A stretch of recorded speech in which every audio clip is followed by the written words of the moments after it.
அடுத்து 20th சம்பா என்ன பாருங்கள், for what value of x the matrix A is equal to கொடுத்துருக்காங்க. ஒரு 3x3 மேட்ரிக்ஸ் கொடுத்துருக்காங்க. Is skew symmetric. ஓகேவா? ஆமாம், அதாவது எக்ஸோட வேல்யூ ஃபைண்ட் பண்ணணும். ஏன்னு ஒரு மேட்ரிக்ஸ் கொடுத்து ஏ இஸ் ஏ ஸ்கியூ சிமெட்ரிக்னு சொல்லிட்டாங்கண்ணே. ஓகே, அடுத்து if 0p3 2q² - 1 r10 is a skew symmetric, find the values of p, q and r. ஓகேவா? அதாவது ரெண்டு மேட்ரிக்ஸுமே ஸ்கியூ சிமெட்ரிக்னு கொடுத்து அதில் உள்ள கான்ஸ்டன்ட் வேல்யூவை ஃபைண்ட் பண்ண சொல்கிறாங்க. ஓகே, இப்போ கிவன் என்ன, A is equal to is A என்ன மேட்ரிக்ஸ், ஸ்கியூ சிமெட்ரிக். ஸ்கியூ சிமெட்ரிக்னா A transpose equal to minus ஏவா. அப்போ இதுக்கு ஏ டிரான்ஸ்போஸ், இதுக்கு டிரான்ஸ்போஸ் எடுங்க, என்ன வரும், 0 - 1 2 1 0 - 3 -2 x³ 0ன்னு வருமா. A transpose equal to minus A அப்படி இருந்தால் தான் ஸ்கியூ சிமெட்ரிக். அப்போ ஏ டிரான்ஸ்போஸ் எழுதிக்கோங்க மைனஸ் ஏ. அப்போ ஏயை மைனஸ் ஒன்னால் மட்டும் பண்ணுங்க. அப்போ 0 - 1 2 1 0 -x³ -2 3 0ன்னு வருமா. இப்போது இந்த டூ மேட்ரிக்ஸ் ஆர் ஈக்குவல் மேட்ரிக்ஸா. அப்போ ஈக்குவல் மேட்ரிக்ஸ்னால் கரஸ்பாண்டிங் எலமெண்ட்ஸ் ஆர் ஈக்குவலாக, கரஸ்பாண்டிங் எலமெண்ட்ஸ் ஆர் ஈக்குவல். இப்போ பாருங்கள், -x³ is equal to -3 இல்லைனா எப்படி இல்லை, x³ is equal to 3 x³ is equal to 3. அப்போ x³ is equal to 3 அப்படின்னா x is equal to cubic root of 3. அதாவது இந்த பவர் 3 வந்து இந்த பக்கம் வரும்போது cubic rootனு மாறிடும். ஓகேவா? x³ is equal to 3. அப்போ therefore x is equal to cubic root of 3. ஓகேவா? சரி, அடுத்து செகண்ட் ஒன்று கிவன் மேட்ரிக்ஸ் ஏன்னு வச்சுக்கலாமா. இதுவும் ஸ்கியூ சிமெட்ரிக்னு சொல்லி பி கியூ ஆரோட வேல்யூ கேட்குறாங்களா. அப்போ இதுக்கு டிரான்ஸ்போஸ் எடுத்தால் 0 2 r p(q²) 1 3 - 1 0ன்னு ஆயிருமா. A transpose equal to minus ஏவா.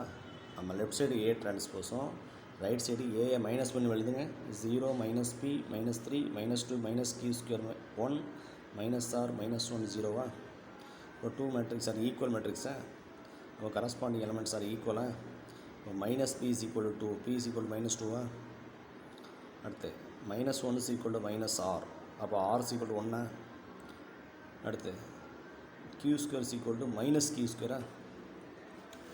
இந்த பாருங்க, p is equal to -2, r is equal to -3. ஒன்றும் பிரச்சனை இல்லை.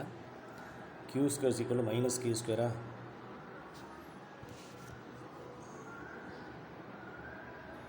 -q² right side left side வந்தோம் +q². அப்போ q² + q² 2q². அப்போ 2q² is equal to 0 அப்படின்னா q² is equal to 0. That is q is equal to 0வா. இப்போ p ஓட -2, r ஓட -3, q is equal to 0. ஓகேவா? அடுத்தபடியா 21st கன்ஸ்ட்ரக்ட் த matrix ஏ. ஒரு 3x3 மேட்ரிக்ஸு எப்படி ஏஐஜேவை எப்படி டிஃபைன் பண்ணிக்காங்கன்னா i - jன்னு பண்ணிக்காங்க. ஸ்டேட் வெதர் ஏ வந்து சிமெட்ரிக்கா இல்லை ஸ்கியூ சிமெட்ரிக்கான்னு கேட்குறாங்க. அதாவது 3x3 மேட்ரிக்ஸ் நீங்கள் ஃபைண்ட் பண்ணிவிட்டு அந்த ஏ வந்து சிமெட்ரிக்கா இல்லை ஸ்கியூ சிமெட்ரிக்கா ஒரு 3x3 matrix. Okay, A is equal to, ஆமாம் 3x3 மேட்ரிக்ஸ் ஜென்ரல் ஃபார்ம் என்ன, a11 a12 a13 a21 a22 a23 a31 a32 a33 AIJ is equal to i - jவா. அப்போ a11னா ஐக்கு 1 பண்ணும், ஜேக்கு 1 பண்ணும். 1 - 1 0, 1 - 2 -1, 1 - 3 -2, 2 - 1 1, 2 - 2 0, 2 - 3 -1, 3 - 2 2, 3 - 2 1, 3 - 3 0. திஸ் இஸ் ஏவா. 0 - 1 -2 1 0 -1 2 1 0. இதுக்கு டிரான்ஸ்போஸ் எடுங்க ஏக்கு. அப்போ A transpose equal to 0 1 2 -1 0 1 -2 -1 0. Okay, இந்த ஏயை -ஏன்னு மல்டி பண்ணுங்க. ஏயை -1ஆல் ஏயை -1ஆல் மல்டி பண்ணுங்க. 0 1 2 -1 0 1 -2 -1 0வா. இந்த ஏ டிரான்ஸ்போஸும் இந்த -ஏ எப்படி ஈக்குவலாக இருக்கா. அப்போ ஏ டிரான்ஸ்போஸ் ஈக்குவல் -ஏனா ஏஇசி என்ன மேட்ரிக்ஸ், ஸ்கியூ சிமெட்ரிக்கா. ஓகேவா. அப்போ இதில் ஏ வந்து சிமெட்ரிக் இல்லை, என்னது skew symmetric. A transpose equal -A. அப்போ therefore ஏஇசி ஸ்கியூ சிமெட்ரிக். ஓகே, அடுத்து 22nd let A and B be two symmetric matrices. A and B என்ன matrix, symmetric matrix. Prove that AB is equal to BA if and only if AB is a symmetric matrices. A B already சிமெட்ரிக்கு. அடுத்து AB equal to BAவாக இருந்துச்சு அப்படின்னா if and only if AB is என்னது symmetric matrix. If and only if AB is a symmetric மேட்ரிக்ஸ்னு சொல்லி நீங்கள் prove பண்ணணும். ஓகே, இப்போ பாருங்கள், ஏ இஸ் ஏ சிமெட்ரிக்னா ஏ டிரான்ஸ்போஸ் ஈக்குவல் ஏவா, பி இஸ் ஏ சிமெட்ரிக்னா B transpose equal BA. Given என்ன, ஏபி ஈக்குவல் பின்னு கொடுத்துருக்காங்களா. இந்த சிம்பிளுக்கு பேர் என்னென்னா, ரெண்டு பக்கம் ஏற மார்க் போட்டால் இஃப் அண்ட் ஒன்லி இஃப்னு அர்த்தம். ஒரு ஈக்குவல் போட்டு ரெண்டு பக்கம் ஏற மார்க் போட்டால் எப்படி படிக்கணும்னா இஃப் அண்டு ஒன்லி இஃப்னு படிக்கணும்ண்ணே. Okay, AB is equal to பிங்கிறது கிவனு. இப்போ ரெண்டு பக்கமும் அப்போ ஏபிக்கு டிரான்ஸ்போஸ் எடுங்க. அப்போ AB transpose equal to B transpose A transpose ஆயிடுவான். AB transpose equal to AB transpose form என்ன, பி டிரான்ஸ்போஸ் ஏ டிரான்ஸ்போஸா. பி டிரான்ஸ்போஸ்க்கு பின்னு போட்டுக்கலாமா, ஏ டிரான்ஸ்போஸ்க்கு ஏன்னு போட்டுக்கலாமா, பிஏவா. ஓகேவா, பிஏவை ஏபின்னு எழுதிக்கலாமா. ஓகேவா, பிஏவை ஏபின்னு. அப்போ AB transpose equal to ABA. அப்போ ஏ டிரான்ஸ்போஸ் ஈக்குவல் ஏ அப்படின்னா ஏ டிரான்ஸ்போஸ் ஈக்குவல் ஏ அப்படின்னா ஏ is சிமெட்ரிக்கா.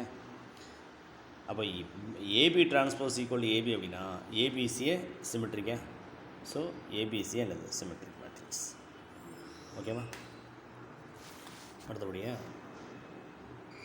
23rd, if A and B are symmetric matrices of same order, prove that AB plus BA is a symmetric, AB minus BA is a skew symmetric. சரி, ஏயும் பியும் சிமெட்ரிக்னு கொடுத்துருக்காங்களா. AB plus BA சிமெட்ரிக்னு prove பண்ணணுமா. AB plus பிஏக்கு transpose எடுங்க. அப்போ ஏபிக்கு டிரான்ஸ்போஸ் ப்ளஸ் பிஏக்கு டிரான்ஸ்போஸா. ஏபிக்கு டிரான்ஸ்போஸ் ஃபார்ம் என்ன, பி டிரான்ஸ்போஸ் ஏ டிரான்ஸ்போஸா. பிஏக்கு டிரான்ஸ்போஸ் ஃபார்ம் என்ன, ஏ டிரான்ஸ்போஸ் பி டிரான்ஸ்போஸா. பி டிரான்ஸ்போஸ்க்கு பி, ஏ டிரான்ஸ்போஸ்க்கு ஏ போட்டுக்கலாமா. ஏ டிரான்ஸ்போஸ்க்கு ஏ, பி டிரான்ஸ்போஸ் பின்னு போட்டுக்கலாமா. இந்த பிஏ ப்ளஸ் ஏபியை ஏபி ப்ளஸ் பிஏன்னு எழுதிக்கலாமா. 2 + 3னாலும் 3 + 2 ஒன்று தானே. அப்போ ஏபி ப்ளஸ் பிஏ ப்ளஸ் ஏபியை ஏபி ப்ளஸ் பிஏன்னு எழுதிக்கலாமா. அப்போ ஏபி ப்ளஸ் பிஏக்கு டிரான்ஸ்போஸ் வந்து ஆன்சர் வந்து ஏபி ப்ளஸ் பிஏன்னு வருதா. அப்போ ஏபி ப்ளஸ் பிஏசியை என்னது சிமெட்ரிக் மேட்ரிக்ஸா. ஓகேவா. அடுத்து ஏபி மைனஸ் பிஏ வந்து ஸ்கியூ சிமெட்ரிக்னு ப்ரூவ் பண்ணலாமா. அப்போ ஏபி மைனஸ் பிஏக்கு டிரான்ஸ்போஸ் எடுங்க. அப்போ ஏபி டிரான்ஸ்போஸ் மைனஸ் பிஏ டிரான்ஸ்போஸா. ஏபி டிரான்ஸ்போஸ் ஃபார்ம்லாம் பி டிரான்ஸ்போஸ் ஏ டிரான்ஸ்போஸா மைனஸ் பிஏக்கு டிரான்ஸ்போஸ் ஃபார்ம்லாம் ஏ டிரான்ஸ்போஸ் பி டிரான்ஸ்போஸா. ஏகமா பிஆர் சிமெட்ரிக்னு கொடுத்தனால பி டிரான்ஸ்போஸ்க்கு பி, ஏ டிரான்ஸ்போஸ்க்கு ஏ போட்டுக்கலாமா. மைனஸ் ஏ டிரான்ஸ்போஸ்க்கு ஏ, பி டிரான்ஸ்போஸ்க்கு பி போட்டுக்கலாமா. இப்போ இதில் மைனஸை காமன் எடுத்தால் ஏபி மைனஸ் பின்னு எழுதிக்கலாமா. பிஏ மைனஸ் ஏபியில் மைனஸை காமன் எடுத்தால் ஏபி ப்ளஸ் ஆயிரும், பிஏ மைனஸ் ஆயிருமா. அப்போது B transpose equal to minus B அப்படின்னா பி இஸ் எ ஸ்கியூ சிமெட்ரிக்கா. அப்போ AB minus BA the whole transpose equal to minus of AB minus பிஏன்னு வரதுனால AB minus BA is a என்னது skew symmetric matrix. ஓகேவா. AB minus BA the whole transpose equal to minus of AB minus பிஏன்னு வரதுனால AB minus BA is a என்னது skew symmetric matrix. சொல்ல புரியுதா. தெளிவாக பார்த்துக்கோங்க. டவுட் இருந்தால் கேட்டுக்கோங்க.